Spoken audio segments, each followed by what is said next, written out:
નમસ્કાર વિદ્યાર્થી મિત્રો, આજે આપણે ધોરણ 11માં પ્રથમ પાઠ એમાં સ્વાધ્યાયના જે દાખલાઓ આપેલા છે એના સોલ્યુશન છે એ જોઈએ. ચાલો, પહેલો દાખલો છે એમાં આણવીય દળ ગણવાના કીધેલા છે. H2O, CO2 અને CH4. ચાલો, બહુ સરળ છે. આના આણવીય દળ: હાઇડ્રોજનના પરમાણવીય દળ 1, ઓક્સિજનનું 16, કાર્બનનું પરમાણવીય દળ 12, ઓક્સિજનનું 16, કાર્બનનું પરમાણવીય દળ 12, હાઇડ્રોજનનું પરમાણવીય દળ 1. તો ગણતરી કરો જોઈને કેટલા થશે એના બધાના આણવીય દળ અથવા તો મોલર દળ. તો H2Oનું મોલર દળ 18 ગ્રામ પ્રતિ મોલ, કાર્બન ડાયોક્સાઇડ CO2 44 ગ્રામ પ્રતિ મોલ, મિથેન 16 ગ્રામ પ્રતિ મોલ. ચાલો, એના પછીનો બીજો દાખલો છે Na2SO4નું દરેક ઘટકનું ટકાવાર પ્રમાણ પૂછેલું છે. બીજો દાખલો છે સોડિયમ સલ્ફેટ Na2SO4માં રહેલા જુદા જુદા તત્વોના દળથી ટકા ગણો. તો સૌથી પહેલાં શું કરવું પડશે? આનું મોલર દળ ગણવું પડશે. પછી દરેક તત્વનું દળ છેદમાં કુલ દળ ગુણ્યા 100, એટલે એનું દળથી ટકા છે એ મળશે. ઘણા આપણે આવા દાખલાઓ કરેલા છે, તો તમે લોકો સરળતાથી આની ગણતરી કરેલી હશે. ચાલો, તો સોડિયમ સલ્ફેટ એનું મોલર દળ કેટલું થયું? તો 142 ગ્રામ પ્રતિ મોલ. હવે આપણે સોડિયમના ટકા, સલ્ફરના ટકા અને ઓક્સિજનના ટકા છે એ મેળવવા છે. તો સોડિયમના ટકા જોતા હોય તો સોડિયમનું દળ છેદમાં કુલ દળ ગુણ્યા 100.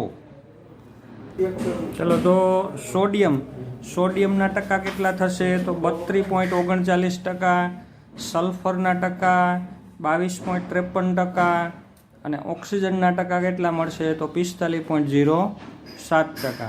બરાબર. ઘણા આપણે આવા દાખલાઓ કર્યા હતા. સૌથી પહેલાં શું કરવું પડે? તો દરેક જે આણવીય સૂત્ર છે એના ઉપરથી કુલ દળ ગણી લેવું પડે દરેક તત્વનું. પછી દરેક તત્વનું દળ છેદમાં કુલ દળ, સલ્ફરનું દળ છેદમાં કુલ દળ, ઓક્સિજનનું દળ છેદમાં કુલ દળ, એટલે દરેકના ટકા છે એ મળશે. એટલે એના પછીનો ત્રીજો દાખલો શું છે? તો આયર્નના ઓક્સાઇડમાં 69.9% આયર્ન છે અને 30.1% ડાયઓક્સિજન છે. તો એનું પ્રમાણ સૂચક સૂત્ર શું થશે? ચાલો, આ દાખલાઓ છે. તો આ દાખલો જે આ બીજો છે એનો રિવર્સ પ્રકારનો, બરાબર, કે ટકા પરથી આપણે એનું ગણવાનું છે. શું? તો પ્રમાણ સૂચક સૂત્ર. ચાલો, તો આ દાખલો ગણવા માટે સૌથી પહેલાં તત્વની સંજ્ઞા આયર્ન, ઓક્સિજન. આયર્નના ટકા 69.9 ભાગ્યા એનું પરમાણવીય દળ 56, એટલે એના મોલ મળશે 1.25. 30.1 ભાગ્યા 16 એટલે 1.88. હવે સાદો ગુણોત્તર મેળવવો હોય તો 2 માંથી નાની સંખ્યા કઈ? તો 1.25. એના વડે 2ને ભાગી નાખી એટલે જે મળે છે એ સાદો ગુણોત્તર મળશે.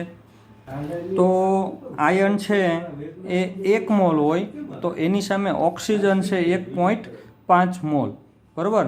તો આ એનું પ્રમાણ થયું. આ જે પ્રમાણ બતાવે એને કહેવાય પ્રમાણ સૂચક સૂત્ર. તો Fe 1 છે તો એની સામે ઓક્સિજન છે 1.5. જો 1.5 એક્ઝેક્ટ 1 અને 2 ની વચ્ચે છે એટલે આને 1 પણ ન લખાય અને 2 પણ ન લખાય, 1.5 જ રાખવું પડે. Fe 1 હોય તો એની સામે ઓક્સિજન છે 1.5.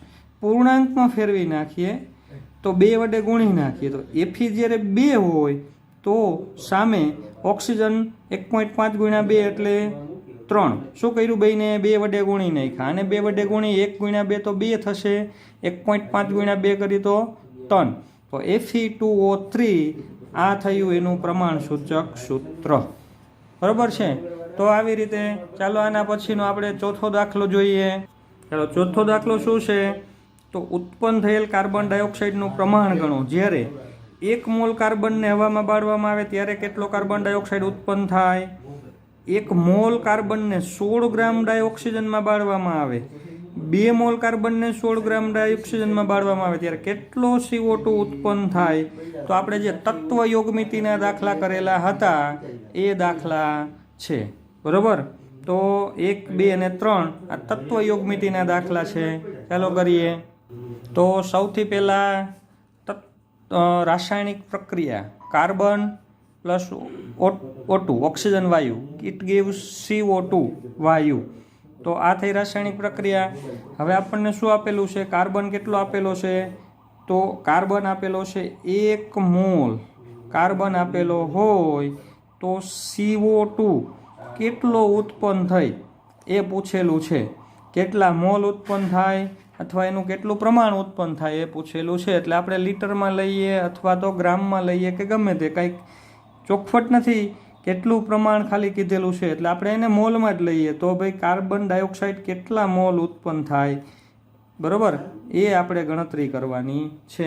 તો તત્વયોગમિતિ શું કહે છે? તત્વયોગમિતિ અહીંયા જોઈએ તો 1 મોલ કાર્બન હોય તો CO2 પણ અહીં 1 મોલ જ ઉત્પન્ન થાય છે. તો અહીં CO2 કાર્બન આપણને 1 જ મોલ આપેલો છે તો સીધી જ ગણતરી છે. 1 મોલ હોય તો કેટલો? તો CO2 પણ કેટલો ઉત્પન્ન થશે? 1 મોલ જ ઉત્પન્ન થશે. લીટરમાં કેવું હોય તો 22.7 મોલ પણ કહી શકીએ, પણ કંઈ ચોખવટ નથી શેમાં ગણતરી, ખાલી પ્રમાણ કીધું છે એટલે આપણે મોલમાં ગણીએ. તો આવી રીતે ચાલો આવી રીતનો બીજો દાખલો લઈએ. હવે ચાલો બીજા દાખલામાં પણ એવી રીતે છે, રાસાયણિક પ્રક્રિયા. તો carbon plus O2 it ગેવ્સ CO2. હવે આની ગણતરી કરીએ તો કાર્બન કેટલો આપણને આપેલો છે? 1 મોલ. ઓક્સિજન કેટલો આપેલો છે? તો 16 ગ્રામ. અને તો CO2 કેટલા મોલ ઉત્પન્ન થાય આ આપણે ગણતરી કરવાની છે. હવે અહીં આપણે બંને પ્રક્રિયકો આપ્યા છે. 1 મોલ કાર્બન આપેલો છે અને 16 ગ્રામ ડાયોક્સિજન પણ આપેલો છે. તો સૌથી પહેલાં બેમાંથી સીમિત પ્રક્રિયક કોણ છે એની ગણતરી આપણે કરવી પડે. પછી ખબર પડે કે નિપજ કેટલી મળે, કારણ કે નિપજનો બધો આધાર કોની ઉપર હોય? તો સીમિત પ્રક્રિયક ઉપર હોય, જે ઓછો છે એના ઉપર હોય. એના માટે તત્વયોગમિતિ જોઈએ. તત્વયોગમિતિ શું કહે છે?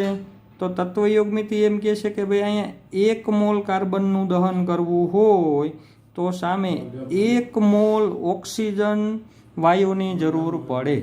1 મોલ ઓક્સિજન એટલે કે 16 દુને 32 ગ્રામ. તો 1 મોલ કાર્બનનું દહન કરવા માટે 32 ગ્રામ ઓક્સિજનની જરૂર પડે. આપણને અહીં રકમમાં 1 મોલ ઓક્સિજન માટે 16 ગ્રામ ઓક્સિજન આપેલો છે. એનો અર્થ કે ઓક્સિજન જરૂર કરતાં ઓછો છે. એટલે આ થયો સીમિત પ્રક્રિયક. એને આપણે શું કહેતા હતા? Limiting reagent LR. તો ખબર પડી ગઈ કે આમાં LR કોણ છે? તો LR છે આમાં ઓક્સિજન. ઓક્સિજન LR છે. તો આના ઉપરથી નિપજ કેટલી મળશે નક્કી થશે. તો હવે આપણે ત્રિરાશિ મૂકીએ. 1 મોલ એટલે કે 32 ગ્રામ. 32 ગ્રામ ડાયોક્સિજન લેવામાં આવે તો 1 મોલ CO2 વાયુ ઉત્પન્ન થાય. તો 16 ગ્રામ લેવામાં આવે તો કેટલા મોલ? તો 16 ગુણ્યા 1/32. 16 ગુણ્યા 1/32 એટલે કે 0.5 મોલ CO2 વાયુ ઉત્પન્ન થશે. ચાલો વિદ્યાર્થી મિત્રો, તો આવી જ રીતે હવે ત્રીજો દાખલો શું છે? તો 2 મોલ કાર્બનને 16 ગ્રામ ડાયોક્સિજનમાં બાળવામાં આવે છે, બરાબર. તો આગળની જેમ જ રાસાયણિક પ્રક્રિયા લખીને આપણે ગણતરી કરતા હતા એમ જ.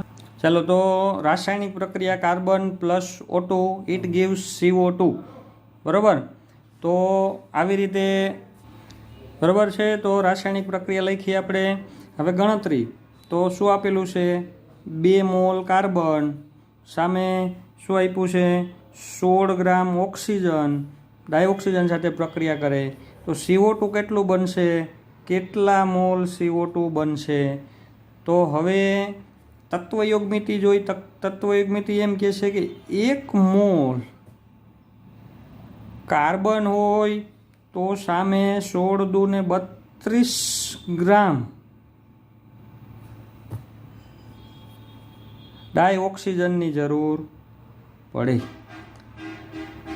બરોબર, 1 મોલ કાર્બન લીધેલો હોય તો 32 ગ્રામ ડાયઓક્સિજન વાયુની જરૂર પડે. કારણ કે આ કેટલો છે? 1 મોલ.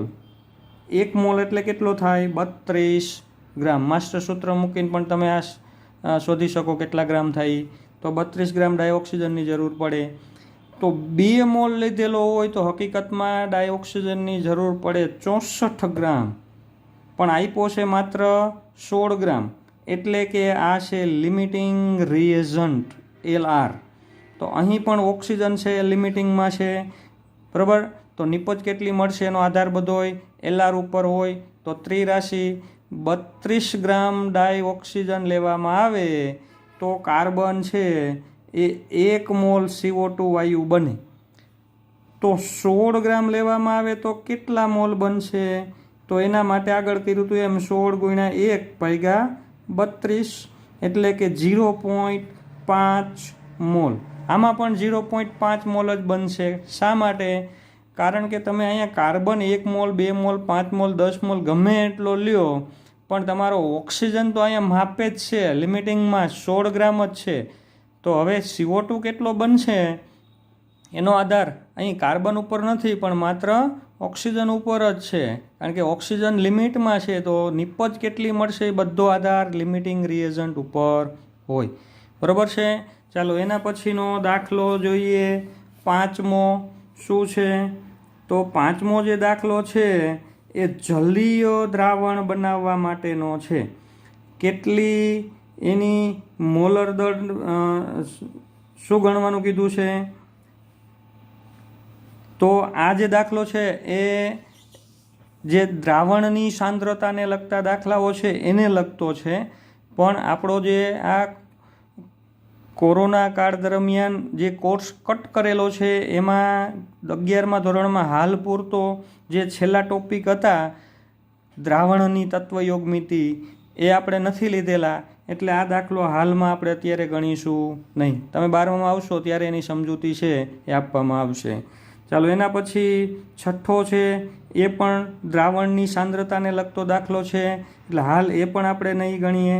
એના પછી દાખલો છે 7મો, 100 ગ્રામ કોપર સલ્ફેટમાંથી કેટલું કોપર મેળવી શકાય? તો આ પણ તત્વયોગ મિતિનો દાખલો છે. કોપર સલ્ફેટ CuSO4 એમાંથી શું મેળવવાનું છે? કોપર માત્ર કેટલું મળે એ આપણને પૂછેલું છે. ચાલો એની ગણતરી કરીએ આપણે. ચાલો તો CuSO4 એમાંથી આપણે શું મેળવવું છે? કોપર. જો આપણે કોઈ પણ કંઈ રાસાયણિક પ્રક્રિયા કરીએ એમાંથી સલ્ફર અને ઓક્સિજનને દૂર કરી દઈએ તો વધે ખાલી શું? Cu, copper. તો આ પ્રક્રિયા આપણને એમ કહે છે કે અહીં આપણે 1 mall CuS4 copper sulphate CuS4 લેવામાં આવેલું હોય 1 મોલ, તો એમાંથી કોપર પણ આપણને 1 મોલ જ મળે. બરાબર. હવે આપણે ગણતરી શું કરવાની છે? એમ કીધું છે કે જો 100 ગ્રામ કોપર સલ્ફેટના લીધેલા હોય તો એમાંથી કોપર કેટલા ગ્રામ હોય આના ગ્રામ છે એ પૂછેલા છે. તો એના માટે આપણે જે આ મોલમાં તત્વયોગ મિતિ છે એ ગ્રામમાં પૂછેલી છે, એટલે ગ્રામમાં ચેન્જ કરી નાખીએ. તો કોપરના 63.5, સલ્ફરના 32 અને ઓક્સિજનના 64, બધાયનો ટોટલ થશે કેટલો? બરાબર, ટોટલ કરો. ચાલો કોપરના 63.5 પરમાણ્વીય દળ 63.5 વત્તા સલ્ફરનું 32 વત્તા 16 ચોખ્ખું 64, તો 63.5 વત્તા 32 વત્તા 64 બધું થઈને થશે 159.5 ગ્રામ પ્રતિ મોલ. તો 1 મોલ એટલે આટલા ગ્રામ થશે. તો 159.5 ગ્રામ લેવામાં આવે તો આપણને 1 મોલ એટલે કે 63.5 ગ્રામ કોપર મળે.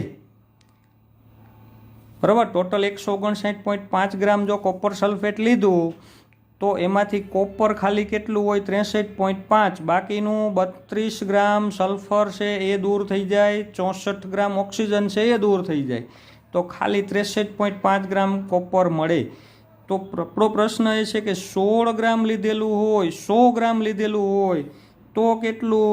તો 100 ગુણ્યા 63.5 અને ભાગ્યા આવશે 159.5. ચાલો કેટલો જવાબ આવે છે? તો કેટલું આવશે? 39.81 ગ્રામ કોપર છે એ મળે. બરાબર છે? 100 ગ્રામ કોપર સલ્ફેટ લીધું હોય તો એમાંથી કોપર ખાલી આટલું જ હોય 39.81 ગ્રામ, બાકીના તો શું હોય? બાકીનું એમાં સલ્ફર હોય અને ઓક્સિજન હોય, એ દૂર કરી નાખીએ તો માત્ર 100 ગ્રામ કોપર સલ્ફેટમાંથી 39.81 ગ્રામ આપણને કોપર છે એ મળી શકે. ચાલો એના પછીનો દાખલો છે હવે 8મો. શું છે? આયર્ન ઓક્સાઇડનું આણ્વીય સૂત્ર ગણો, જેમાં આયર્ન અને ઓક્સિજનના દળ ટકા અનુક્રમે 69.9 અને 30.1 છે. તો આ દાખલો હાલમાં આપણે જે આગળ ત્રીજો દાખલો જે ગણ્યો એ જ છે, માત્ર એમાં પ્રમાણસૂચક સૂત્ર પૂછેલું હતું, એની જગ્યાએ અહીંયા એનું આણ્વીય સૂત્ર થશે. એનું જે પ્રમાણસૂચક સૂત્ર છે એ જ એનું આણ્વીય સૂત્ર થશે, કારણ કે Fe2O3 એ પ્રમાણસૂચક સૂત્ર પણ બનશે અને એ જ એનું આણ્વીય સૂત્ર પણ કહેવાશે. ચાલો એના પછી 9મો દાખલો આપેલો છે. એ શું છે? તો નીચેની માહિતીનો ઉપયોગ કરીને ક્લોરીનનું પરમાણ્વીય દળ ગણો. તો ક્લોરીન, બરાબર, ક્લોરીન Cl35 અને Cl37 આ બે એના શું છે? તો ક્લોરીનના આ બે અપર રૂપ કહી શકીએ, બરાબર, એના સમસ્થાનિકો છે બે ક્લોરીનના. એની ટકાવારી આપણને આપેલી છે, 75.77% છે એ 35 છે અને 24.23% છે એ 37 છે. બંનેનું મોલર દળ આ છે. હવે આપણે એનું શું ગણવાનું છે? સરેરાશ પરમાણ્વીય દળ અથવા તો સરેરાશ મોલર દળ. ચાલો તો ક્લોરીનનું સરેરાશ મોલર દળ જોતું હોય તો શું આવશે? તો એનું મોલર દળ એને ગુણ્યા એના ટકા, બરાબર. તો Cl35નું મોલર દળ છે કેટલું? તો 34.9689, એના ટકા છે 75.77%, પ્લસ આ છે 36.9659, 36.9659, એના ટકા છે 24%, તો 24.23%, બરાબર. તો હવે શું કરવાનું છે? ટકા કાઢો એટલે ભાગ્યા 100 આવશે, તો આ થઈ જશે 0.7577. અહીંથી ટકા કાઢો એટલે આના ભાગ્યા 100 થઈ જાય 0.2423, એને ગુણ્યા 36.9659 કરીને બંનેનો સરવાળો કરો એટલે તમને એનું સરેરાશ પરમાણ્વીય દળ મળશે, બરાબર. શેમાં હોય પરમાણ્વીય દળ હંમેશા? તો ગ્રામ પ્રતિ મોલ, અથવા તો એમાં ન લખવું હોય તો યુનિફાઈડ માસ, એટોમિક માસ જે લખો તે. તો આવી રીતે આની બંનેની ગણતરી છે એ કરી શકાય. ચાલો કરો જોઈએ. તો શું કર્યું? ટકા કાઢો એટલે ભાગ્યા 100 કરવા પડશે, એટલે એ થઈ જશે 0.7577. આ 24.23 એ થઈ જશે 0.2423, એને ગુણ્યા આટલા કરીને બંનેનો સરવાળો કરો એટલે એનું સરેરાશ પરમાણ્વીય દળ થશે 35.45, બરાબર છે. તો આવી રીતે તો વિદ્યાર્થી મિત્રો, આજે આપણે જે આ 1 થી 9 દાખલાઓ મેં તમને હોમવર્કમાં કીધેલા હતા એની ગણતરી છે આપેલી છે. હવે તમારે નેક્સ્ટ ટાઈમમાં આના પછી 15 દાખલાઓ સુધી સ્વાધ્યાયમાં જે 1 થી 15 દાખલાઓ આપેલા છે, 9 સુધી તો આપણે કર્યા, પણ એના પછી જે આ 10મો દાખલો છે, બરાબર, માસ્ટર સૂત્રનો ઉપયોગ કરીને ગણતરી કરવાની છે એ. પછી 11મો જે દાખલો છે એ દ્રાવણની સાંદ્રતાવાળો છે, તો એ તમે ન કરતા. 12મો દાખલો તમે ન કરતા, એ દ્રાવણની સાંદ્રતાવાળો છે. 13મા દાખલા માટે પ્રયત્ન કરજો. 14મો અને 15મો એ તો થિયરી. 16 એ પણ થિયરીનો દાખલો છે. 17મો છે એ દ્રાવણની સાંદ્રતાનો દાખલો છે, એ તમે ન કરતા. 18, 19 એ જે દાખલાઓ છે એ અર્થસૂચક અંકને લગતા કે જે તમે ફિઝિક્સમાં વ્યવસ્થિત ભણી ચૂક્યા હોય એના દાખલાઓ છે. બરાબર. 20 એ અર્થસૂચક અંકને લગતો દાખલો છે. પછી 21, તો 21માં શું આપેલું છે? તો ડાયનાઇટ્રોજન ને ડાયઓક્સિજન એકબીજા સાથે પ્રક્રિયા કરે ત્યારે જુદા જુદા સંયોજનો એક આ બને છે. તો એ જે દાખલો છે એ રાસાયણિક સંયોગીકરણના નિયમો આધારિત દાખલાઓ છે. બરાબર. એમાં કયા નિયમનું પાલન છે એ પૂછેલું છે. તો એ હાલ એક તમે બાકી રાખજો. એના પછી જે બી આપેલું છે અહીં એ તમે ગણતરી કરજો. બરાબર. કે જે એક એકમમાંથી બીજા એકમમાં કઈ રીતે રૂપાંતર કરી શકાય એને લગતા દાખલાઓ છે બી. પછી 22મો દાખલો, 23મો દાખલો. ચાલો આપણે આજે 22મા દાખલા સુધી તો તમને હોમવર્ક છે એ આપું. ખાસ યાદ રાખજો, ફરીથી તમને કહું છું કેટલા દાખલાઓ તમારે કરવાના છે. તો 13, 14, 15, પછી 16, પછી 17 એક નહીં. બરાબર. 11, 12 અને 17 છે એ ખાસ ન કરતા. એ સિવાયના જે પ્રશ્નો છે એ તમે લોકો તૈયારી છે એ કરજો. નેક્સ્ટ ટાઈમમાં હું એના સોલ્યુશન છે એ તમને આપીશ.